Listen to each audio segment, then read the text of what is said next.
Comenzamos las entrevistas conversando con María Isabel Cubas, historiadora, autora del blog El Templo de Sesat, además de colaborar en la revista digital Egiptología 2.0. Ya estuvo con nosotros dándonos a conocer la reina Nefertiti anteriormente. Muy buenas, María Isabel, y bienvenida de nuevo a Histopia Historia. Hola, bueno. Muchas gracias por invitarme de nuevo. Gracias a ti por tu disposición. Queremos contar con personas como tú para que nos den a conocer la historia que ahora vamos a tratar, que es la de Egipto. Hoy, ¿a quién vamos a conocer, María Isabel? Pues hoy vamos a hablar sobre la reina Mernei. ¿Y quién fue la reina Mernei y cuándo tuvo lugar su reinado? La reina Mernei es una reina egipcia que vivió durante la primera dinastía. Ya sabemos que Egipto se unificó con el faraón Narmés y empiezan entonces las dinastías. Pues esta reina vivió entre el tercer y el segundo milenio antes de Cristo. No se sabe exactamente las fechas porque en esta época es complicado. Y esta reina fue hija, esposa y madre de reyes. Entonces, ¿por qué destaca esta mujer?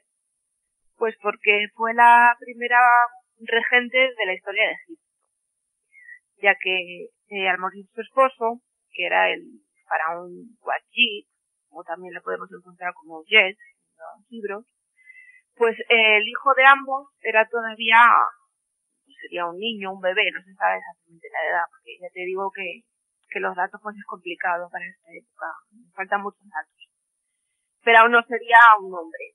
Entonces, cuando un faraón moría y su hijo era muy pequeño todavía, la costumbre que tenían los egipcios era que la reina madre pues fuese regente de dicho niño hasta que creciese.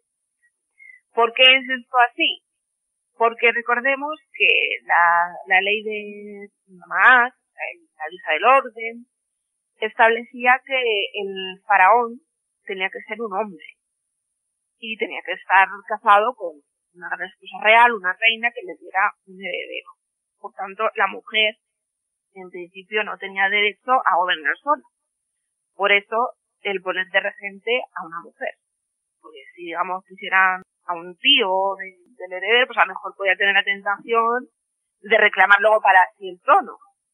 Entonces, pues, esta mujer fue la regente de su hijo, que se llamaba Den, mientras fue un niño. Bueno, sabemos que los nombres egipcios tienen un significado. En este caso, el nombre de Mernei, ¿qué significa? Pues mira, Mernei lo podemos encontrar también como Meritnei y significa literalmente la amada de Ney. Esta Ney es una diosa egipcia procedente de la zona del Bajo Egipto.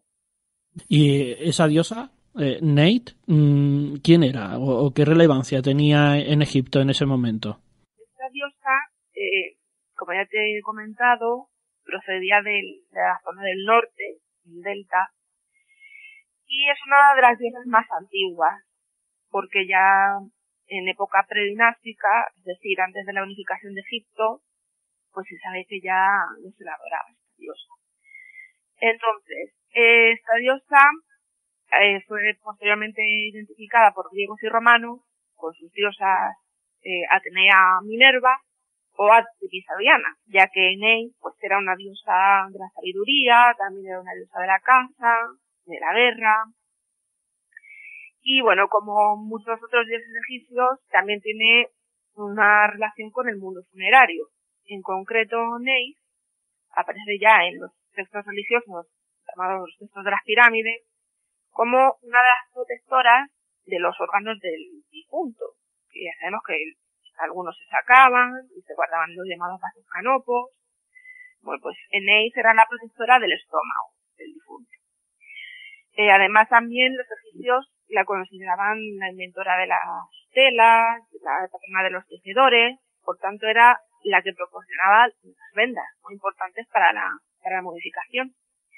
Y además, como ya hemos dicho, tenía ese aspecto guerrero, de experta arquera, y por lo tanto se consideraba también una protectora del difunto durante el viaje por el inframundo.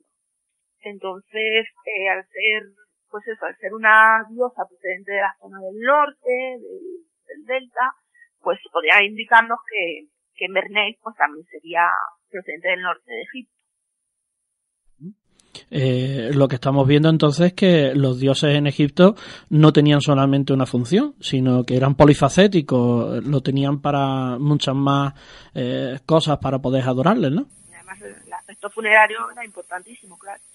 Bueno, María Isabel, como reina, como primera reina, como tú bien has dicho, ¿qué relevancia tuvo en su gobierno? Pues mira, la importancia de la reina Merneith es que es la primera reina regente de la historia egipcia. Entonces, ¿qué importancia tiene esto? Pues que en la práctica ella fue en su momento la mujer más poderosa de todo Egipto, porque aunque no llegó a coronarse faraón, como siglos después quería Hatshepsut, pues ella fue de hecho como un faraón, de la quien gobernaba, aunque lo hacía en nombre de su hijo, claro. Entonces María Isabel, aunque no llegó, tuvo alguna importancia, me refiero, o sea, cuando ya le dejó el reinado, o sea, el faraón, su hijo, le dejó un legado importante. Claro, porque date cuenta que tenemos la unificación de Egipto pues relativamente reciente, ¿no? Entonces, esa unificación en parte se había hecho con un conflicto bélico, seguramente, entre el norte y el sur. Entonces, esta mujer tuvo la capacidad, siendo probablemente del norte, de gobernar ambas zonas, tanto el norte como el sur, para heredarle a su hijo un país en paz cuando ya fue mayor de edad. Pues entonces, la verdad es que tuvo que ser una persona de carácter, ¿no? Puesto que no se le permitía gobernar como faraón, pero sí tuvo la diplomacia, entre comillas, por decirlo de alguna forma, de poder mantener un reino completamente unido, ya que fue relativamente corto el espacio de tiempo cuando ya se unieron los dos Egiptos, ¿no? Con relevancia a su enterramiento, con referencia a ello, ¿qué diferencia existe entre las demás reinas de Egipto? Pues mira, hay que aclarar en primer lugar que, claro, la historia de Egipto son 3.000 años. Entonces, evidentemente, las formas de enterramiento pues experimentaron una evolución, no siempre se enterraron igual. Entonces, bueno, todos conocemos el paso de las pirámides, a los hipogeos, como el Valle de los Reyes, el Valle de las Reinas. Entonces, lo correcto sería comparar el enterramiento de esta reina con el de otras reinas de su época, claro. Estamos hablando de la primera dinastía. En esta época, todavía la forma de enterramiento eran las mastabas. Entonces, ¿qué diferencia al enterramiento de esta mujer de otras reinas de su época? Pues que es un enterramiento de tipo masculino. De hecho, cuando se descubrió su mastaba y las estelas que había en su mastaba, pues se pensó, debido a las características de su enterramiento, que era un hombre. De hecho, su nombre se tradujo como Merinei, el amado de Ney. Pero ya posteriormente, con otros descubrimientos, pues se vio que tenía un esposo y que evidentemente era una mujer. Pero lo característico, lo importante del enterramiento de esta mujer es esto, que se enterró como un hombre. Una mastaba de grandes dimensiones. Para la época, claro, no se puede comparar con las pirámides de Giza, pero bueno, era un enterramiento bastante importante, con estelas monumentales, con su nombre, para dejar claro la pertenencia de esa tumba, ¿no? Y además fue enterrada en la necrópolis de Umelkaf, en la ciudad de Abydos, concretamente la tumba Y, y esta era una necrópolis masculina. Entonces, además, otro dato interesante es que en esta época, en la primera dinastía, todavía se hacían sacrificios rituales y se enterraban alrededor de la mastaba servidores que han sido sacrificados para acompañar al difunto, en este caso a Nesnei, en la otra vida. Esto se acaba la primera dinastía, se acaba ya, no vuelve a haber sacrificios. Y bueno, otro dato también interesante es que los reyes de esta primera dinastía, como hemos mencionado, la unificación estaba muy reciente, entonces como una manera de simbolizar esa unión del norte y del sur, pues se construían dos tumbas. una en el norte y otra en el sur. Solamente una, evidentemente, era usada para enterrar el cuerpo. Entonces, en el caso de Merneith también vemos que tiene este doble enterramiento, el que ya hemos mencionado, la tumba Y de Umelkaf en la ciudad de Abydos, y luego tiene otra tumba en Sáqara. Entonces, así vemos el norte y en el sur, el dominio del faraón en el norte y en el sur. Por lo tanto, está comparándola con un faraón, realmente.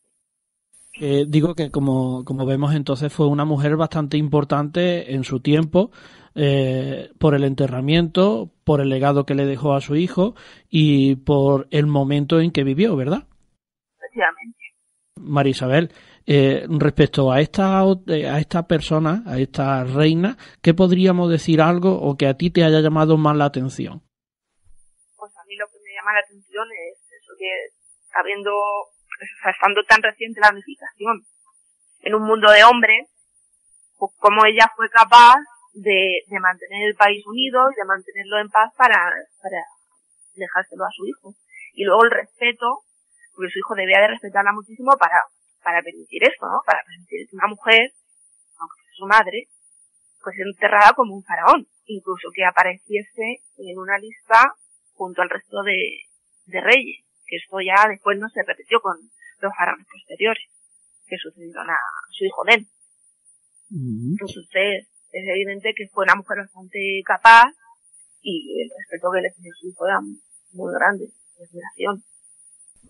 Pues María Isabel, qué interesante esta persona. Ha sido un placer conversar contigo. Me gustaría que regresaras para seguir hablando de historia egipcia, de mujeres egipcias, porque veo que en tu blog haces referencia a muchas de ellas, ¿verdad? Sí, la verdad me interesa mucho lo que es la historia de la mujer. Uh-huh. Entonces esperamos que Egipto no se dilate tanto en el tiempo en Histopía Historia y que pronto vuelva para poder hablarnos esta vez de otra mujer, de otra reina, ¿te parece? Nada, encantada. Pues muchísimas gracias, un saludo. Venga, un saludo.